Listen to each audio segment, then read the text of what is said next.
Bueno, pues tenemos ya por aquí, como os decía, a Michael Schenker, tenemos también por aquí a Sergi Ramos, viejo amigo nuestro que va a ayudarnos con la tradición. ¿Qué tal, Sergi? ¿Cómo estás? Muy buenas tardes. ¿Cómo estás, Mariano? Perfectamente. Welcome, Michael. How are you? Hi, fine, thank you. How are you? Long time no see. We have not changed a bit. Exactly. Efectivamente, nos dice que bueno, prácticamente no hemos cambiado porque nos vimos hace poco, concretamente cuando estuve en Munster, en los estudios de Michael Voss, haciendo el estudio report sobre este disco que hoy es el motivo fundamental de nuestra entrevista. Bien, bueno, pues lo primero que nos gustaría es, aparte de dar la bienvenida a Michael, por supuesto, es preguntarle básicamente, una vez que ya está el disco acabado, una vez que ha terminado la grabación, ahora mismo ya, pues, ¿cómo se vive ese momento, cómo se viven esas semanas, esos meses anteriores a la salida del disco, ¿no? Son meses en los que, bueno, pues hay quizá un poco de estrés, un poco de ansiedad por saber cómo va a funcionar. Es decir, cuando pasa tanto tiempo entre que un disco ha sido grabado y sale al mercado, ¿cómo vive el artista ese momento? So he wants to know basically how do you live those moments in between a record is finished and then finally released? How do you live through all that anxiety and uncertainty before it comes out and you see how people react to it? How do you feel in that time period? The period between an album is done and then when it gets released to the people. And then when it gets released. Yeah, it's exciting. It's exciting to share with the rest of the world. And I'm actually, I haven't been in the machine for a long time, so this is my second professional promotion tour I'm doing. The first one was for Michael Schenker Fest Resurrection, and now for this one with both legs in the machine. And I'm enjoying it a lot, This is celebration time, and this is stuff I didn't do for many years, because I was all by myself doing my own little things and stuff like. So now we're back to the big things. Uh-huh.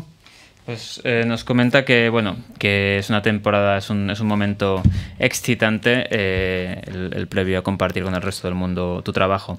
Comenta que él no ha estado metido de pleno en la máquina en una buena temporada, ¿no? Que esta es la segunda vez que hace un tour promocional, de hecho, y que el primero lo hizo para Resurrection, para el disco previo. Y que bueno, que ahora es el segundo que hace, que tiene ya las dos patas metidas a fondo en la máquina y que está en una época de celebración porque bueno, esto es algo que hace mucho tiempo que no hacía y que ahora pues está agradecido de volver a hacer este tipo de cosas. Muy bien, recientemente nuestra audiencia en Cataluña, más concretamente en Barcelona, y la gente que fuera hacia allá, ha tenido ocasión de ver el Michael Schenker Fest en el Rock Fest de Barcelona, que se celebraba, como os digo, hace unos pocos días, ¿no? Nos gustaría conocer cómo ha sido su reacción, qué le ha parecido, cómo ha vivido esta edición de Rock Fest. So you played Rockfest Barcelona just a few days ago, and he wants to know about your experience and how about the audience reaction at the festival to your show. It was, of course, it was great, but it's the first time I actually took an offer to play at 1:45 in the morning, and I suppose it was like I already arrived here on the 4th in Barcelona. And then on the 5th, it was the whole day waiting. And then in the morning of the 6th, I went on stage. I felt like I was thrown in the deep end. And I was playing a little bit of football with the monitors, and but eventually everything went great. I enjoyed watching a little bit of ZZ Top too. I took a picture with Gibbons, nice guy, and so it was great. At the end of the day, everything worked out great. Pues comenta que bueno, que fue genial, pero que fue la primera vez en la cual pues ha aceptado una oferta para tocar a la 1:45 de la madrugada, ¿no? Que él llegó el día 4 a Barcelona y el día 5 pues lo tuvo entero para esperar el concierto, y ya luego el día 6, ¿no? Casi a la 1 de la mañana salió a escena. Que al final fue bien, que disfrutó bastante viendo a ZZ Top, que de hecho pues vio a Billy Gibbons, se pudo hacer una foto con él y demás, y que en general se lo pasó bien y fue un gran concierto. Muy bien. Hasta donde sabemos, el próximo disco se pone a la venta a finales de agosto, creo que es exactamente el día 22, ¿no? Ha cambiado al 20 de septiembre. Al 20 de septiembre, ¿no? Muy bien. Sí. Bueno, pues ahora ya que ha pasado Rockfest, imagino que será más fácil decirlo. ¿Qué planes tiene ahora mismo Michael Schenker con su proyecto Michael Schenker Fest y este nuevo álbum Revelation? Sobre todo cara al directo. ¿Habrá gira europea de otoño? ¿Va a Estados Unidos? ¿Cuál va a ser un poco el planning de conciertos para este Revelation? So now that the record is finished and about to come out in September 20th, which are the plans for the future in the sense of is there a European tour in the works? Are you going to the States again, maybe? Yeah, so what we do is we wait until the album is released to give the album a little bit of life before, let the audience get used to it a little bit, promoters and the whole scene, and so that we have a good platform to negotiate offers. And it's a pretty expensive undertaking. So, people coming from all over the world. And but we want to make sure that the new album is already a little bit in the heads of people, It's more fun that way. Pues comenta que bueno, que ahora van a esperar a que salga el disco para dejarlo respirar un poquito antes de nada, y que la gente se acostumbre a él, y que también los promotores pues tengan tiempo de plantear una gira, ¿no? Que ahora sí. Lo que comenta es que tiene una buena plataforma con el disco para poder negociar ofertas, ya que es una gira cara, es que vienen músicos de todo el mundo y claro, no es una gira fácil, y que quieren asegurarse que el disco también es conocido y que ya está un poco asentado en las cabezas del público. Ajá, muy bien. Bueno, tengo que deciros que a través de Facebook Live hay muchísimas preguntas que van saltando, que van apareciendo por aquí. Concretamente hay un fan nuestro, un seguidor de Mariscal Rock, Fernando Santiago Rodríguez de Valladolid, que pide insistentemente que Michael Schenker vaya a tocar a su ciudad. Imaginamos que no será posible de momento. Y hay un mensaje que me llama la atención por aquí que decía: Michael Schenker, the one and only guitarist of UFO. ¿Qué le sugiere ese comentario? They are getting messages through Facebook Live, and there's one from Santiago Rodriguez from Valladolid who insists that you play in his city, which maybe won't be possible. But there's another one message that says Michael Schenker, the one and only guitar player in UFO. So what does that message suggest to you? Yeah, he's absolutely right. And UFO. When I joined UFO, I turned them from a psychedelic rock band into a hard rock band. I basically jump-started them. And I jump-started them a second time with Walk on Water. I owned 50% of the name. And then in 2000, Phil and I departed, and I gave Phil the name back for free. He didn't even say thank you, but, and so basically...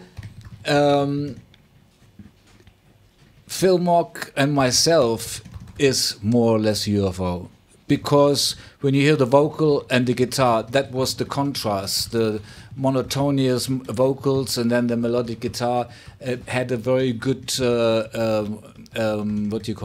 gave a good reaction. Uh-huh. Pues comenta que sí, que tiene toda la razón, y que pues cuando entró en UFO pues los hizo pasar de ser una banda de rock psicodélico a una banda de hard rock puro y duro, y que bueno, les dio sus inicios, les dio sus comienzos, y que de hecho lo volvió a hacer más adelante cuando editaron Walk on Water. De hecho él comenta que tiene el 50% del nombre de UFO, y que cuando se fue de la banda por segunda vez, de hecho le dio el nombre a Phil, y que no recibió ni siquiera un gracias, un thank you en respuesta. Y bueno, comenta que básicamente pues Phil Mock y él son UFO, porque cuando tú escuchas esa voz monótono, por así decirlo, con esa guitarra melódica, eso es lo que hace, ese contraste es el que hace la música de UFO tal y como es. Sin duda. Bueno, yo estuve presente en una listening session que se organizó a finales de marzo para escuchar las canciones de Revelation del nuevo álbum, y bueno, pues yo recuerdo que me llamó mucho la atención que la mayoría de las canciones tienen una base, por así decirlo, instrumental muy fuerte, muy heavy, son canciones muy duras, pero sin embargo la mayoría de las líneas vocales, las voces tanto de Gary Barden como de Robin McAuley o de Dougie White, son más melódicas, ¿no? ¿Era intencionado ese contraste, hacer temas, digamos, instrumentalmente muy duros con voces quizá que sugieren algo más melódico? So he says that he was at the listening session in March, and he could listen to the songs of the record, and he was surprised that most of the songs on the instrumental side, they are very heavy, but then the vocals are pretty melodic, be it Dougie or McAuley or Barden. So was that contrast something intentional on your side to have those both sides? It's funny, but I don't practice guitar, I play and discover, and when I enjoy the journey of discovering, and then when I find this piece of gold, I collect it, and so I find many pieces of gold. They are all there on the cassette recorder, yeah. But I don't look for the best piece. I just start at the beginning, and when I got 12 songs together, I stop and release Resurrection, and when it's time to make the next album after a world tour is completed. I listen to the next pieces one by one. I never jump, don't know if it's coming something better or something worse. And I just go, and this time I actually captured like 13 songs. It was supposed to be only 12. One song, Rocksteady, almost didn't make it on the record because it didn't sound right, but it got better and better and better. We kicked things out, added things to it. It became a really good song, you know, and so nobody could sing. Nobody found anything for the 13th song, and so I made an instrumental out of it. The same happened on Resurrection with Salvation. Nobody was able to sing to it, so I made an instrumental out of it. Pues comenta que, bueno, que él no suele practicar mucho con la guitarra, sino que él toca y va descubriendo cosas sobre la marcha, ¿no? Que cuando descubre un trozo de oro, una pieza de oro, pues al final lo que va haciendo es recogerlas, ¿no? Estas piezas, y que tiene muchas piezas de oro pues grabadas en cintas de cassette, que cuando junta 12, pues edita un disco. Y básicamente entonces no es algo que lo vaya... que él comienza desde el principio y cuando vuelve a juntar otras 12 piezas, edita otro disco.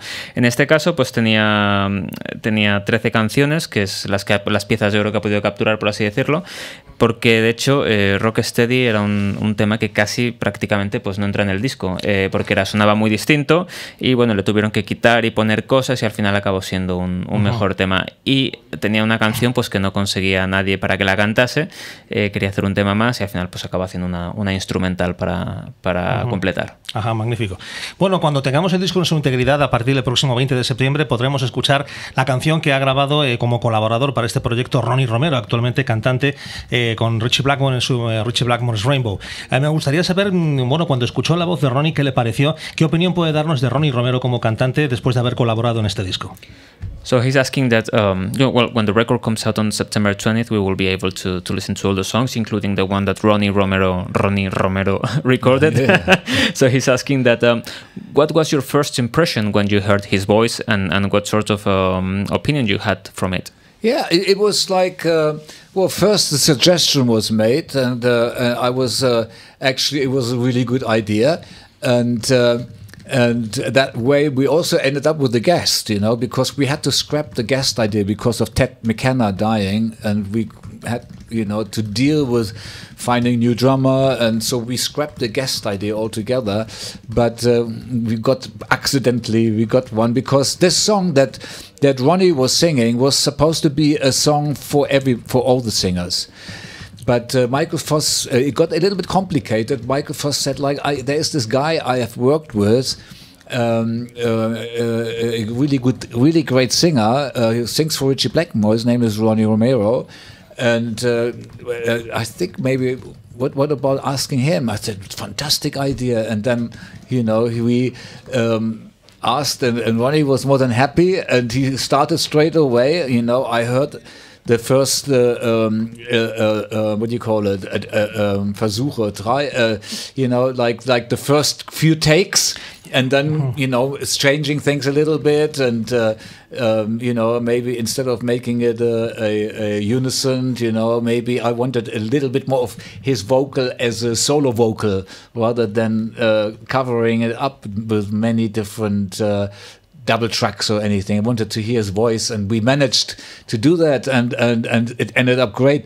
Plus the song is also a little bit unusual, and his voice is very different from the other guys, and so it added another dimension to the album. Plus we got a surprise guest. Pues comenta que bueno, que al final la sugerencia vino del productor, de Michael Voss, y él pues pensó que era una gran idea. De ese modo consiguieron tener un invitado en el disco, porque el plan original era que el disco tuviese muchos invitados, pero esto se tuvo que cancelar cuando Ted McKenna tristemente pues falleció, y se tuvieron que poner a buscar un nuevo baterista. Entiendo. Entonces, bueno, al final acabaron teniendo un invitado de manera pues casi prácticamente casual. Comenta que la canción canción era una canción que estaba planeada para todos los cantantes, pero que, bueno, se volvió un poco complicado el tema también por el tema de juntarlos a todos otra vez y tal y cual.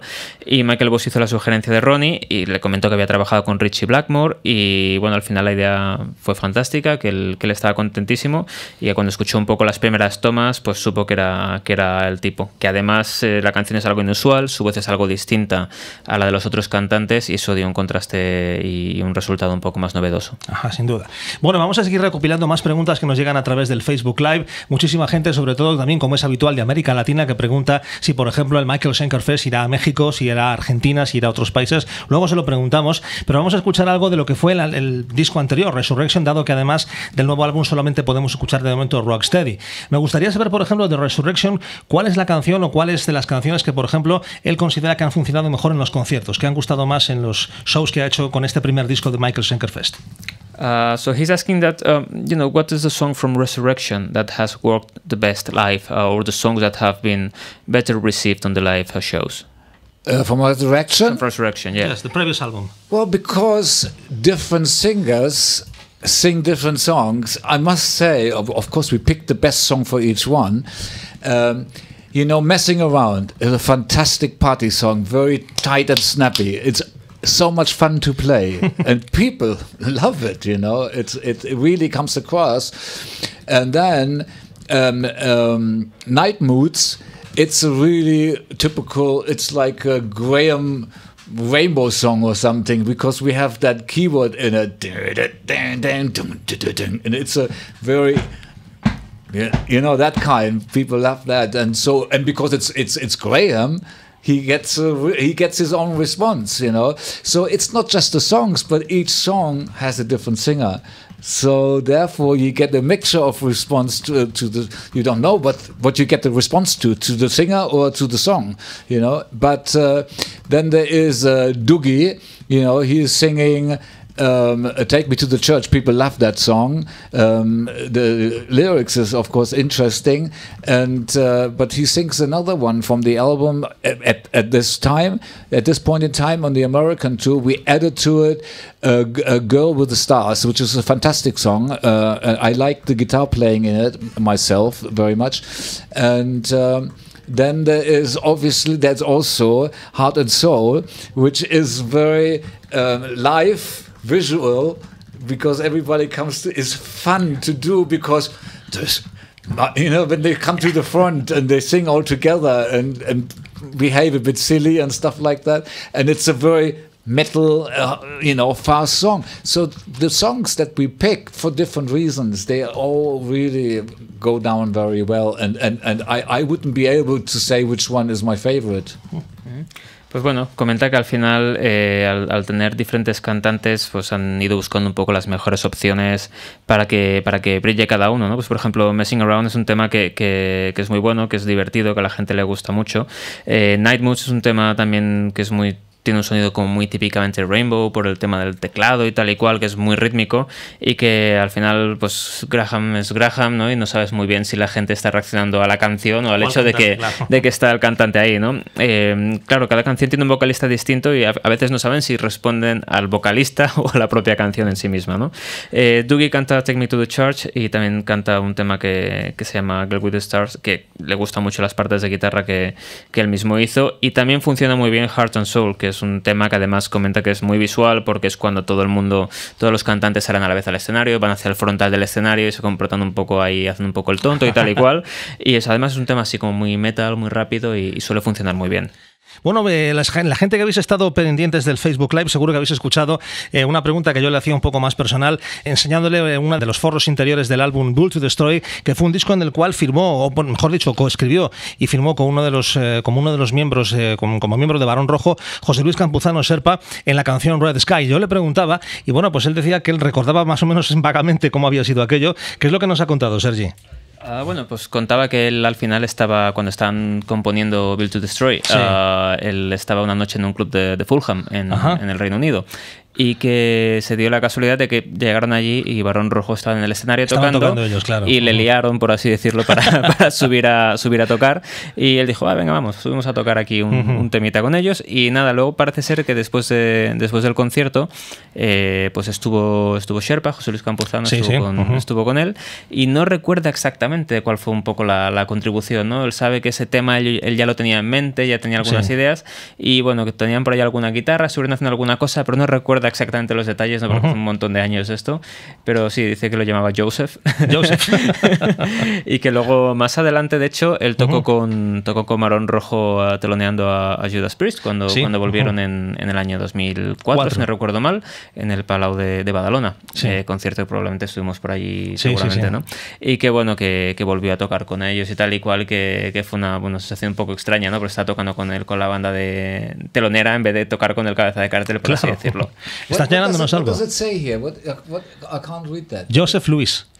So he got credit on it. Yes, exactly. So it must have been then. He must have been a bit involved then, because what I usually do also is, I made it a habit that from UFO days on, that on one song on each album. I shared with everybody to give the drummer and the bass player and the rest of the band some kind of belonging, even though they didn't write the song, shoot, shoot, natural thing, lights out, or something like that.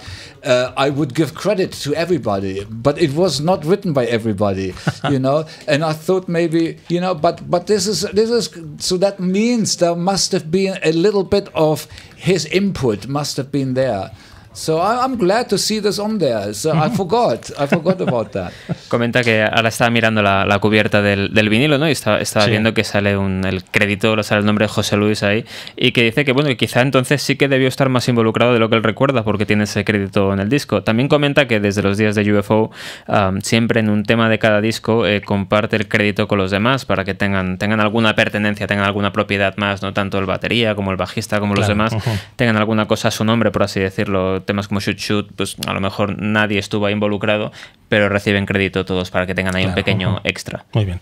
Bueno, volviendo a lo que es el presente, como os decía, es mucha la gente que nos está escribiendo desde América Latina, concretamente desde México, y nos preguntan si será posible ver al Michael Schenker Fest en México o en otros países de América Latina en su próxima gira. So a lot of people is basically asking through Facebook Live that, from Latin America, if there's any chance that you might come there, especially to places like Mexico and stuff like that. Yeah, I come everywhere where people can afford Michael Schenker Fest. Dice que él va a todos los sitios donde la gente se puede permitir o puede pagar que venga el Michael Schenker Fest. Bien. Bueno, yo creo que este proyecto Michael Schenker Fest, dile que me corrija si estoy equivocado, pero primero comenzó como un experimento para un festival, para una gira por Japón, con los 4 cantantes. La cosa fue muy bien, se decidió hacer un disco. La cosa fue mejor todavía, se decidió hacer un segundo disco. Entonces habrá un tercer, un cuarto disco. Es decir, Michael Schenker Fest va a ser, digamos, su proyecto principal de aquí a unos años. So he's asking, correct him if he's wrong, but this actually started as a sort of an experiment, for a Japanese tour with all the singers, and then it went so well that you decided to go to the studio and do a record, then a second record. Is this going to be your main project for the near future? Well, the main thing is this, that I performed Michael Schenker's most popular music with other singers, and somewhere down the road something clicked. And I think it was when Graham was supporting Michael Schenker, A Temple of Rock in Japan. I think that's when it clicked. What about playing the most popular music of Michael Schenker with the original singers? It would be great for me and for the audience to hear it live the way it was composed and originally put together. So Japan was the jumpstart. But then I went all the way. Of course, it was a bit. It was most. Sorry.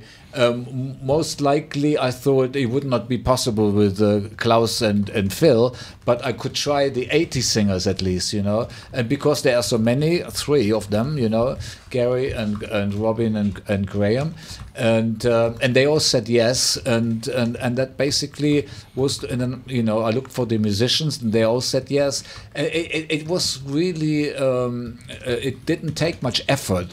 The only most difficult part was to get everybody together, you know, because they're living Bangkok, Los Angeles, you know, Scotland, and Hanover, and in England, and so basically we started off in Sweden, and very, very slow, you know, step by step.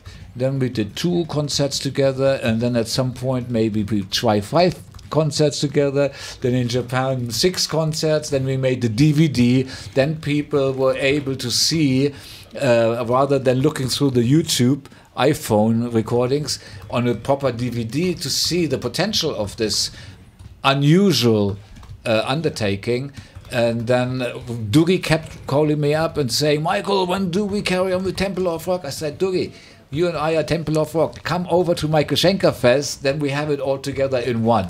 You know, and the fantastic thing about it is I had all these different lineups based on, because I decided in my middle years to focus on experimenting with music, you know, which wouldn't help Ozzy Osbourne much, because he wouldn't have made any money with my experiments. So he should be happy. And but it was basically, I actually lost the count. I actually lost my train of thought. You were saying that after Doogie told you to keep going with Temple of Rock, and then you told him to go back Doogie, to... and then Doogie joined the Michael Schenker Fest, and you know, and basically the beauty about it, what I found later, that all these different lineups I had, which I just explained why, I couldn't keep everybody on retainers. So sometimes people have to leave the band to carry on with somebody else if I'm not touring, because I'm not a platinum 80s rock star, you know. I'm a 70s who created for the 80s. And therefore, I couldn't keep people on retainers. So I have many different lineups. But the great thing about it was that actually what I was doing, and that came later, I understand, I put all of my energy, embraced them all into one focus, center point, and made one band out of it. So no energy was lost. All the energy was collected and now presents itself on one stage in one night with one long set. And so the hardcore fan can see the whole 10 years of the 80s in one night on one stage, and the newcomer can maybe see how it used to be like, you know.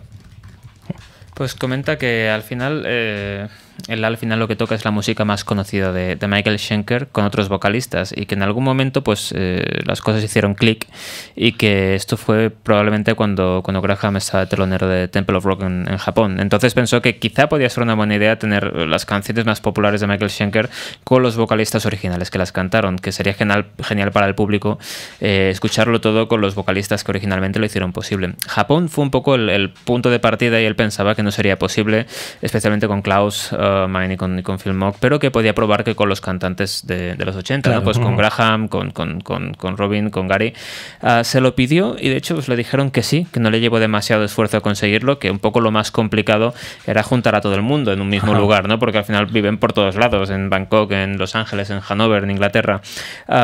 Comenzaron poco a poco con algún concierto en Suecia, luego hicieron un par de conciertos juntos, luego intentaron 5, entonces hicieron 6 conciertos en Japón y editaron un DVD, y en ese DVD pues la gente pudo ver realmente lo que era aquello en buenas condiciones, no en un vídeo paupérrimo de YouTube ahí visto en el teléfono. También comenta, ¿no?, que Dougie White le llamaba para seguir con Temple of Rock, y que le dijo, no tío, vente con nosotros, sé parte del Michael Schenker Fest y únete a la banda. Y ahora que lo bonito es que tiene a todas estas formaciones, ¿no?, de todos estos lineups de su banda, los tiene juntos y los tiene bajo un mismo techo, nicho, por así decirlo, ¿no? Que él al final pues comenta que no es un artista que vendiese a nivel de platino en los 80 y que esté podrido de dinero, entonces él no podía mantener a todos esos músicos con los que tocaba en un sueldo, ¿no? O sea, tenerles con sueldo estando solo dedicados para él, que los tenía que dejar marchar y tocar con otras personas porque no tenía los recursos para mantenerlos, ¿no? Con un retainer, como se suele decir. Entonces, que entendió que quizá esto era la mejor manera, ¿no? De poner toda su energía en abrazarlos a todos a la vez y meterlos en una misma banda. Así los fans que los vieron en los 80 pues reciben un concierto en el cual tienen todos esos 10 años de los 80 comprimidos en una misma noche, y que aquellos que son nuevos, que no lo pudieron ver en su momento, pues pueden hacerse una idea de cómo era aquello realmente.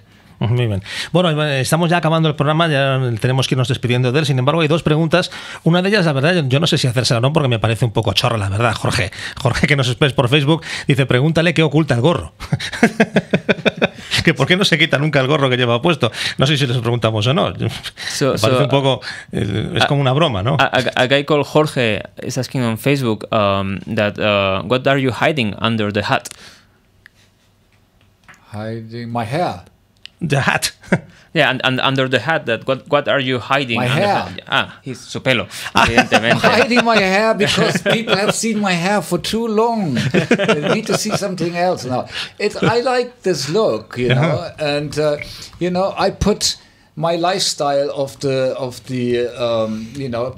By the time I got to Strangers in the Night, I had experienced so much fame and success. People were saying Michael Schenker is God, and that for me was the time when I decided, I think I'm done with a lane of fame.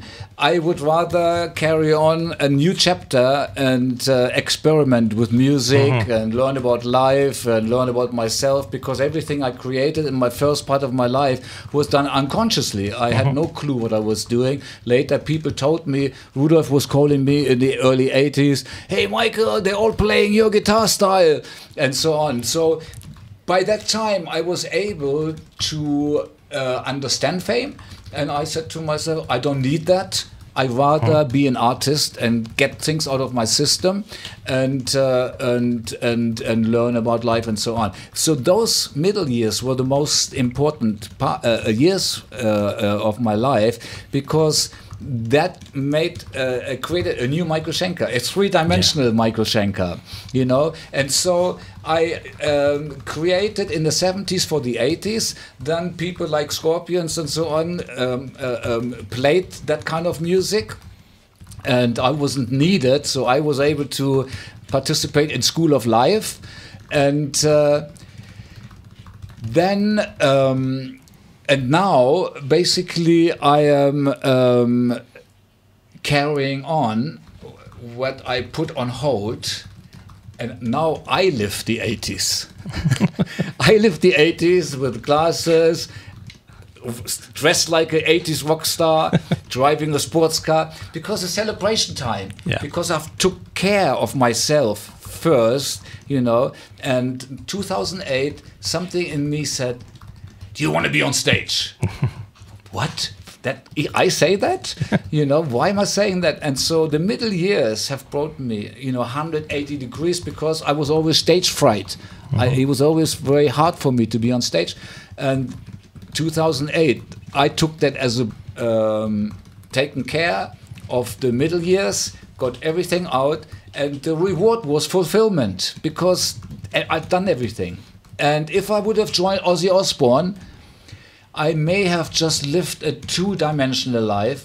Maybe I would have just earned a lot of money, but no fulfillment, you know? And so I would have gotten a lot of icing, but by staying true to myself, there's a saying, if you stay true to yourself, everything else will be added onto you and more. And I understand today that that is true.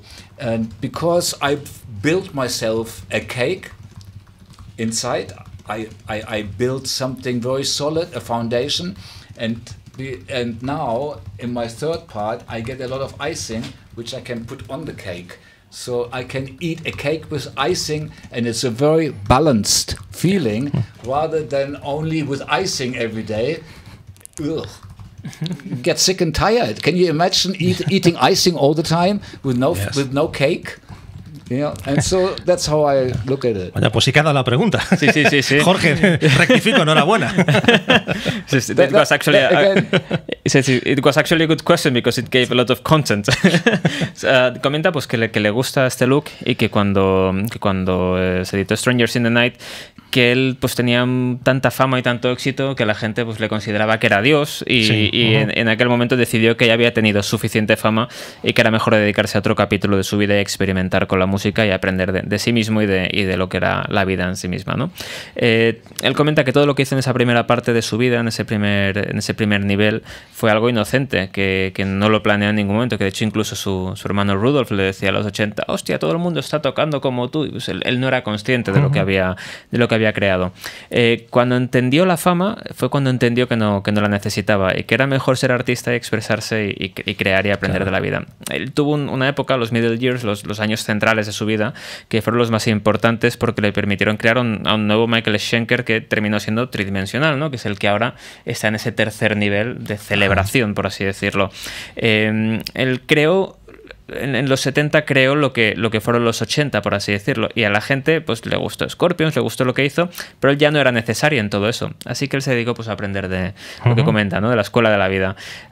Ahora sigue un poco adelante lo que puso en espera en su momento, ¿no? Cuando decidió bajarse del tren de la fama, y él ahora lo que comenta es que está viviendo sus años 80, está pues con su look de estrella del rock, con sus gafas de sol, con su coche deportivo, y que este es su momento de celebración, que él en el año 2008 tuvo un momento de clarividencia, ¿no? En el cual algo le dijo, sal al escenario, ¿no? Él tenía un problema de pánico escénico bastante grave y algo dentro de sí mismo le dijo que era el momento de volver a salir al escenario.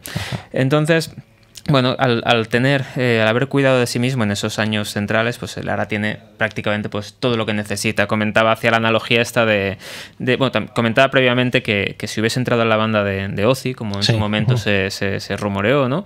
Él habría vivido una vida probablemente bidimensional, que a lo mejor habría ganado mucho dinero, pero que sí, que habría tenido muchas guindas al pastel, pero a lo mejor no habría tenido pastel. Claro. Y claro, que al final te acabas empalagando si solo estás comiendo guinda todo el rato, ¿no? Also, it's very windy in Brighton. Very, very, very windy. And so I kind of made it a habit to wear hat, and I got so used to it, and I created a look. So I stay with that. Comenta que él vive en Brighton, en el Reino Unido, y que allí hace mucho viento. Claro. Entonces que al final tuvo que montarse ahí un look con el gorro para evitar el viento. Bueno, nuestra última pregunta, que también nos enviaban por Facebook, si recuerda o si sabe exactamente cuántas guitarras tiene y cuál sigue siendo su favorita para tocar. So he's asking if you actually remember how many guitars that you have and which is your favorite one to play with. Well, that's a strange thing, because when I in the early days, when I was with Gibson, I had only two guitars, one main guitar and one in case a string breaks, a spare guitar. And then when I started with Dean in 2004, we made many Michael Schenker models, and I lost count. I 5 guitars got stolen on top of it, and I have a storage with guitars. I have guitars in my home. I have guitars in Germany, I think, so I don't really count. But it's not important for me to have many guitars, because what I like about having many guitars on stage these days is that I tune less. It's when I used to have one guitar, I would always tune on guitar. Ding dong, ding dong. People going, hey, Michael, come on. And now I play, like 3-4 songs with one guitar, and I get a brand new tuning, and it's really good, Plus you get like different looks and stuff like this. You can present the different models, but it's not, like I'm not a guitar collector. It just happens to be that every time Van Halen. I design the guitar, I get one for free. Os comenta que es una cosa un poco extraña, ¿no? Porque él en los primeros tiempos, cuando trabajaba con Gibson, solo tenía 2 guitarras, una principal y otra de repuesto por si se le rompía alguna cuerda o algo. Pero que cuando empezó a trabajar con Dean Guitars en el año 2004, pues hicieron muchos modelos de Michael Schenker, y entonces perdió ya directamente la cuenta.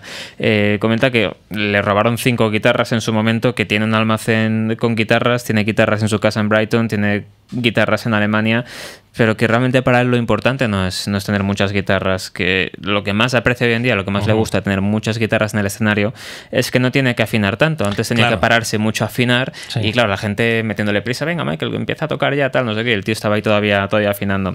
Comenta que puede hacer pues 3 o 4 canciones con cada guitarra, y nada más acabar una nueva guitarra ya afinadita, y puede seguir tocando.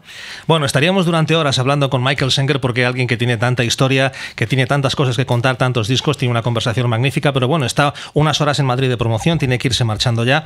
Yo le quiero agradecer de corazón que haya tenido la amabilidad de venir aquí a Rockstar, a nuestro programa. Ha sido un placer poder hablar con él otra vez, y bueno, pues dile que espero volver a verle en Munster dentro de año y medio. So he's basically saying thank you for coming to be here, and that he probably wants to, of course he wants to be back in Munster listening to a new record in about a year and a half. Yeah, of course. Thank you. Thank you very much.